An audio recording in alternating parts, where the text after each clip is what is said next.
कहते हैं, षड दर्शन कहते हैं, वो हैं जो वेदों को प्रामाणिक मानते हैं, वेदों को ऑथेंटिक मानते हैं। तो हमने शुरुआत की थी चारवाक से, जो कि एक नास्तिक दर्शन था। चारवाक के बाद जैनिज्म और बुद्धिज्म, दो और दर्शन हैं जो कि नास्तिक दर्शन है, क्योंकि वेदों में उनका विश्वास नहीं है। तो 6-7 महीने पहले हमने तय किया था कि जैनिज्म पर एक वीडियो बनाए। तो क्वेश्चंस हमने मंगवाए थे यूट्यूब के माध्यम से ऑडियंस से।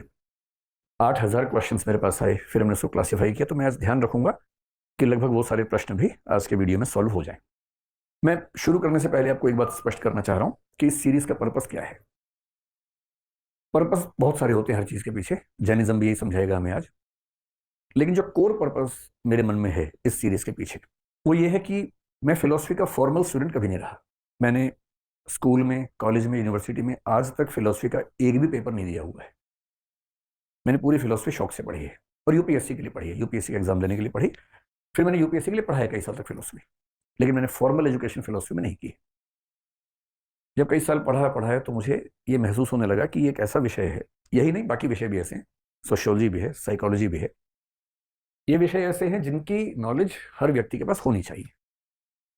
क्यों ऐसा हो कि ये सारी पढ़ाई लिखाई की चीजें विश्वविद्यालय में ही महदूद होकर रह जाएं, सीमित होकर रह जाएं, हर व्यक्ति तक क्यों ना पहुंचे। और जब यूट्यूब के दौर में हम रह रहे हैं, जहां किसी बात को पहुंचाना इतना आसान हो गया जितना पहले कभी नहीं था, और संयोग से अगर मेरे पास वो क्षमता है, हिम्मत है कि मैं उस पर बात कर सकता हूं, तो क्यों ना मैं वो सब बातें आसान भाषा में समाज के लिए प्रस्तुत कर दूं। तो मेरा मूल उद्देश्य ये है कि जितनी चीजें फिलोसफी की दुनिया में हैं, वो हमारे देश के एक आम इंसान की रीच में हो, उसके पास एकदम आसान भाषा में हो, लेकिन ऑथेंटिक हो, हवाई बात ना हो। तो मैं जो ही बात करूंगा सोर्सेस के साथ करूंगा, उनके जो संस्कृत के, प्राकृत के वाक्य हैं, उन वाक्यों को कोट करते हुए करूंगा।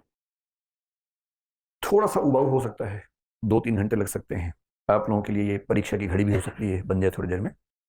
पर क्योंकि ऑथेंटिसिटी से समझौता नहीं करना है, तो थोड़ा सा आपको भी धैर्य रखना होगा। और जितने आपके मन में सवालात हैं, जो भी सवाल हैं, क्वेश्चंस हैं, बेहिचक पूछने हैं, लेकिन अराजक तरीके से नहीं पूछने। जैसे एक टॉपिक पूरा हो मैं कहूं कि आप पूछिए, वहां पूछना है, खुल के पूछना है। तो हम जिस टॉपिक से शुरुआत करने वाले हैं, शुरुआत क्या है, जिस टॉपिक को आज पढ़ने वाले हैं, उस टॉपिक का नाम है जैन फिलोसफी। और ये उस फिलोसफी की सीरीज का चौथा विषय है। मैंने आपको इसका पर्पस पहले ही बता दिया, और उस पर्पस के लिए थोड़ा सा आप भी मेरे साथ मेहनत करेंगे तो हमारी बात बनेगी।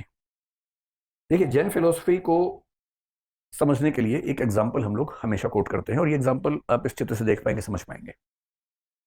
ये कहानी है, बहुत प्रसिद्ध कहानी है, और वो कहानी जैन दर्शन में भी चलती है, बौद्ध दर्शन में भी चलती है, हिंदू दर्शन में भी चलती है। एक ही कहानी का इस्तेमाल कई दर्शनों ने अपने अपने तरीके से किया हुआ है। इस कहानी पर आने से पहले थोड़ा सा रेफरेंस हम ध्यान रखें कि जैन धर्म दुनिया के सबसे कम जनसंख्या वाले समुदायों वाला धर्म है। आपको आश्चर्य होगा कि हमारे देश की आबादी लगभग 140-50 करोड़ के बीच में है, और जैन समुदाय की कुल आबादी अभी शायद 47 लाख के आसपास है। 44 लाख के आसपास 2011 में थी। 5% के आसपास वो एक डेकेड में बढ़ते हैं, जो कि सबसे कम दर है। भारत के सारे धर्मों की एक दशक में जो वृद्धि होती है, जैसे मुस्लिम समाज की पिछली बार 24% के आसपास थी, हिंदू समाज की 17% के आसपास थी, ईसाइयों की 15% के आसपास थी, सिखों की 8, बौद्धों की 6।